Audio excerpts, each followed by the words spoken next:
Akory!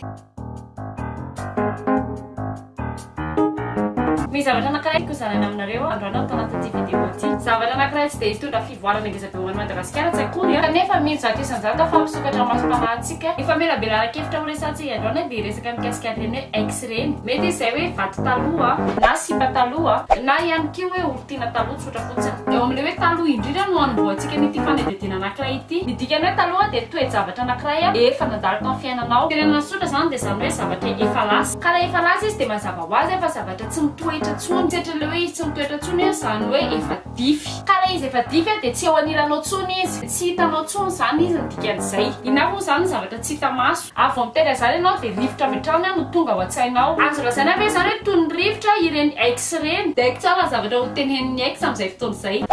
Kopia inga tsy afaka miaina raha tsisy anahy.